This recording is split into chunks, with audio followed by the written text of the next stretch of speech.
Good morning, Blue Jackets fans. Today we are continuing our run of defenseman season reviews, and we're keeping at it with the theme of defensemen that tried hard but maybe didn't have as much of an impact as they should this season. Today we're talking all about Gavin Bayreuther. That's what's coming up today on Locked On Blue Jackets. You're Locked On Blue Jackets, your daily podcast on the Columbus Blue Jackets. Part of the Locked On Podcast Network. Your team every day.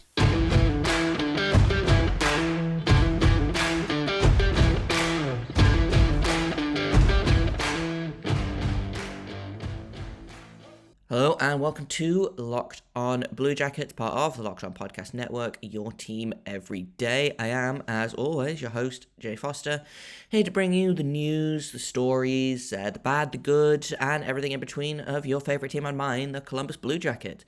Before we get started, I want to thank everyone for making this your first listen of the day every day.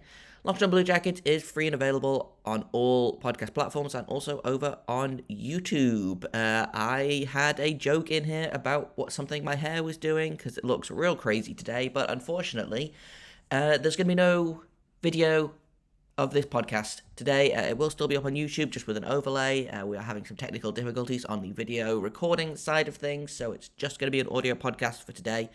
Hopefully, it'll be all figured out in time for tomorrow's episode, which is going to be a pretty hefty one, I think. But let's get into today's episode, which is all about Gavin Bayreuther, who I was really high on. Literally last off season, I think. He is a big defenseman. He's a little older than I thought he was. He's 28. He'll be 29 by the end of next season, because that's how time works. Previously played at St. Lawrence University, played 4 years there, and then went to the Dallas Stars organization, played a couple of seasons there, mostly with the Texas Stars, got 19 games with the Dallas Stars, 5 points in total, and then signed with the Blue Jackets on the 2021 season, or the 2020-2021 season, the one that was all in 2021. Anyway, played 9 games for the Blue Jackets, scored a goal. I thought his game was pretty good. I thought he had potential. Had 12 points in 14 games for the Cleveland Monsters. The Cleveland Monsters were really good that season. I think a big part of that was him and Andrew Peeke on that blue line. Played a bunch of minutes, but that's kind of a flash in the pan, I think. Unfortunately, last season, I don't think he was very good at all, which is a real shame. I was really rooting for him to take another step forward with his development.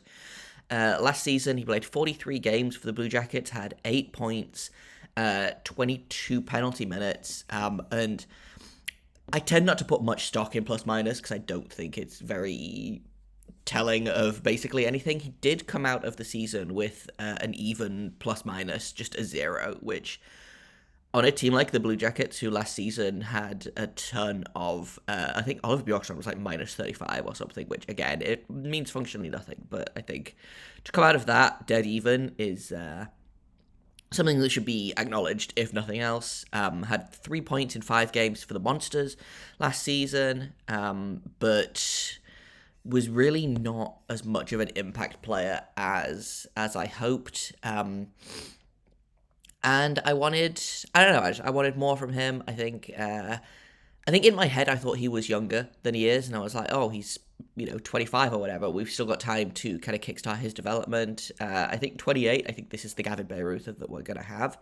I don't know that he's going to get any better than he was this season. I mean, strange things have happened. I mean, look at guys like Justin Danforth, who have suddenly just kind of exploded and made an impact at the age of 29, making their NHL debut. So there's still kind of some hope, I think, but I'm not super confident in Gavin Bayreuther.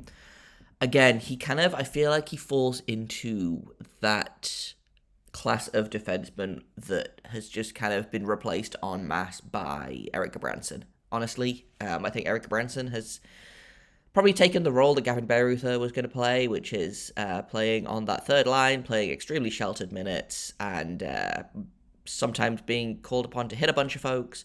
Again, it's that kind of the Andrew Peake, Scott Harrington, Dean Kukan, Gabriel Carlson, Gavin Bayreuther have all kind of been mashed together under one player, and they're paying him for all of those players' salaries in one, which, I mean, your opinion might vary on whether that's a good thing or not. Again, at some point I will do an episode on my thoughts on Eurichak Branson, but it is not this episode.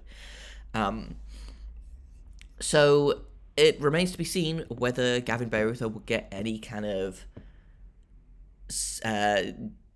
reasonable or substantial time with the Blue Jackets this season. My money is on no, but the Blue Jackets used a lot of defensemen this season. They had a lot of injuries on defense, and Gavin Bayreuther, I think, could be... we talked about this on Monday's episode, I believe, about Scott Harrington and the seventh defenseman. I do think that Gavin Bayreuther could potentially take that Scott Harrington spot of just kind of practicing with the team, sitting on the bench, sitting on the press box, and just kind of playing as and when is needed, and being an NHL caliber defenseman, if only a third line guy. I feel like he might be the new Scott Harrington, which, I mean, there are worse things to be in this league, I guess, but we'll talk a little bit more about that in just a second. But first, I've got to tell you about a new partner that we're working with, and that is NHTSA. You're hanging out with some friends, you're putting back a few drinks becomes a few too many. The evening comes to an end, people start heading out, you think of calling for a cab or an Uber or a Lyft. Nah, you live nearby, you can make it home okay. It's not a big deal. And what are the odds that you're going to get pulled over anyway? And what's the worst that could happen? Your insurance goes up, you lose your license, you lose your job, you total your car, or you could kill someone. Everyone knows the risks of driving drunk. The results are tragic and often deadly, but that doesn't stop everyone from getting behind the wheel while under the influence, and that's why police officers are out there right now looking for impaired drivers on our roads to save lives. So, if you think you're okay to drive after a few drinks, think again. Play it safe, plan ahead to get a ride, book an Uber, book a cab. It only takes one mistake to change your life or someone else's forever. Drive sober or get pulled over. So let's talk about Gavin Bayreuther's future with the team. He is under contract for one more season. I believe it is a two-way contract. Unfortunately, I think he has to go through waivers to do anything, to get sent down, but it's... Unfortunately, I think he has to go through waivers. I don't believe he is waivers exempt. He is not. Our only waivers exempt defenseman is Nick Blankenberg, which could get a little interesting because the Blue Jackets currently have 8 defensemen sitting on the roster, and unfortunately it looks like Nick Blankenberg might be the one that gets sent down just because he's the only one that they have to put through waivers. Whether Gavin Bayreuther will make it through waivers or get picked up by a team that is super thin on defense and needs the help, even if it's a guy like Bayreuther, who is, again, a third pairing guy, but it's looking like Nick Blankenberg is going to be the way out, the odd one out. And for better or worse, Gavin Bayreuther will be with the team in the start of the season. I mean, he could surprise everyone, is the thing. He could turn up and be a completely different defenseman in training camp. I don't think it's super likely, but again, strange things have happened. We talk again about Justin Danforth, just making his NHL debut at the age of 29, making an impact on this team, could very reasonably be on the opening night roster this season. So, it's not out of the realm of possibility that Gavin Bayreuther could turn up and play, for example, Andrew Peake out of a job. That, I think, is the real thing. It's going to be Bayreuther and Peake for that 6th spot. Because, like I said, for better or worse, the defense right now is Werenski, Gavrikov, Boquist, Bean, Branson, and one of Blankenberg, Peake, or Bayreuther. I would like it to be Blankenberg. I think he is the most reasonable choice. I think he's the choice that has the most growing to do. I think we haven't even seen, the start of his NHL development yet. I think, he's a smaller guy, but I think he's better than Peak and Bayreuther. Unfortunately, waivers means he will probably be spending some time in the AHL. I don't think that's necessarily a bad thing. We'll talk about this in the Nick Blankenberg episode that is coming in a couple of weeks. But back to Gavin Bayreuther. He's a UFA after this season, so I don't think it's out of the realm of possibility that they maybe do just throw him on waivers. If he gets picked up, he gets picked up. I think either way, he's not going to be a Blue Jacket next season. So the 23-24 season, I don't think he's a Blue Jacket. Just because they don't have room next off season. They've got to re-sign Vladislav Gavrikov. They've got to re-sign Igor Chinakov. They've got to do something about Gus Nyquist, whether he stays or goes. Alexander Texier is an RFA. It's all getting a bit crowded out there in the Blue Jackets cap situation, which, again, is what it is. I think you sometimes have to do that. You have to pay guys like Orensky $9.5 million. You have to pay Johnny Gaudreau $9.75 million. It's teams have done more with worse cap situations, in my opinion. So it could be a case of, hey, we can keep Bayreuther for cheap. Let's do that. Let's move on from another guy, but with him being, 28, with him coming off a not great season, honestly, and with him being a UFA as opposed to an RFA, I think he's the one that goes. I think they probably, I think they re-signed Gavrikov. I think that's a no-brainer, personally. And honestly, if they had to choose between Peak and Bayreuther, my money is on them going with Peak. Younger, better, more team control. So we'll see if Gavin Bayreuther finishes the season as a Blue Jacket and walks. Maybe they can flip him at the deadline. Who knows? In a minute, we're going to talk a little bit more about his future with the team, whether they should maybe keep him around or not. But first, I've got to tell you about BetOnline, because it's the fastest and easiest way to check in on all of your betting needs. You can find all your favorite sports and events at the #1 online source for odds, lines, and games. You can find reviews and news of every league, including Major League Baseball, NFL, NBA, NHL, combat sport, esports, even things like golf. The NFL started up last weekend. I think it was just the preseason, but if you want to put money on that, then you can do that at betonline.net. They continue to be the top online resource for all your sports wagering information, from live in-game betting, scores, and podcasts. They've got you covered for all of that. So head to BetOnline today, or use your mobile device to learn more about the action happening today, because BetOnline is where the game starts. And where this section is going to start is Gavin Bayreuther's future with the team. Because I do think, and I talked about this a little bit earlier, there is a world in which the Blue Jackets re-signed Gavin Bayreuther to basically the same contract that he's on right now, which is a two-way contract. $750. Oh no, it's a one-way contract. Excuse me. It was two-way last season. It is one-way this season. He's going to be making $750,000. I could see him signing basically the same contract, honestly, for maybe 2 years, just because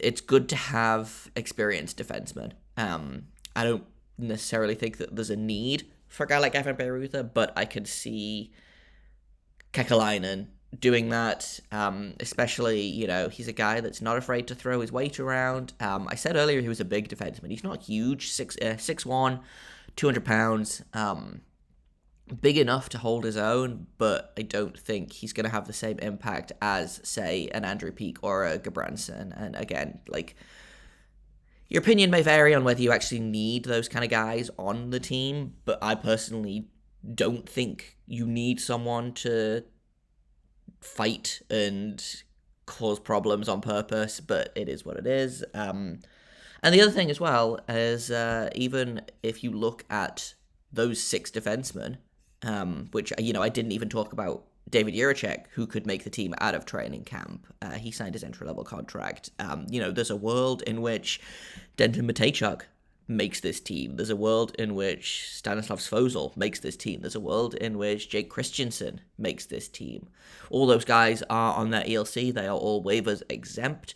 But there's a world in which they come in and they make Brad Larson have to make some pretty difficult decisions about who starts the season and who doesn't. So I think, should they keep Gavin Bayreuther around? Probably not. Will they? I think he'll probably spend most of the season with the team, if not actively playing. Again, the Blue Jackets have had some injuries on defense. I know everyone gets on Anna Boquist for being injured all the time, but, I'm hoping to see him healthy for most of the season. If not, I could see them plugging Gavin Bayreuther into the lineup just to fill that hole, so to speak, and that's